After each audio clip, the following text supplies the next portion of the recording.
কলকাতার মা মাটি মানুষ, ভাই বোন, দাদা দিদিরা, দেখুন সারা কলকাতা আজ মাত্র 4 ঘন্টার বৃষ্টিতে জলের তলায়। এখনো পর্যন্ত 10 জন ইলেকট্রিক শকে মারা গেল। এরপরেও আপনারা এই উন্মাদ চোরের সরকারকে ভোট দেবেন? ভেবে দেখবেন, গত 70 বছরে কোনো শাসকের শাসন ব্যবস্থায় এমন ঘটেনি। এই অপদার্থ, স্বজনপোষণ, ঘুষখোর, আপাদমস্তক চোরেদের সরকারের 14 বছরের শাসনে এমন ঘটল। হবে নাই বা কেন? জনগণের টাকা লুটপাট ও নয়ছয় করে শুধু নিজের দলের ক্যাডারদের ও ক্লাবগুলিকে ঢপের চক ও ভিক্ষাবৃত্তি দিয়েছে শুধু ক্ষমতায় টিকে থাকার জন্য, ভোট কেনার জন্য।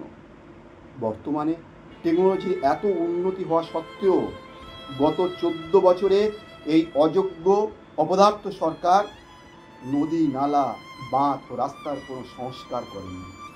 শিক্ষা, স্বাস্থ্য, বালি, গরু চুরি থেকে যে পরিমাণ টাকা সরকার চুরি করেছে আর জনগণের টাকা লুট করে ক্লাবগুলিতে দান খয়রাতি করেছে ও কিছু মুসলিম ও সংখ্যালঘু মুসলিম তোষণে লাগিয়েছে, সেই টাকায় জনগণের সংস্কার করলে, নদী নালা বাঁধ সংস্কার করলে আজকে এই বন্যার পরিস্থিতি হয় না।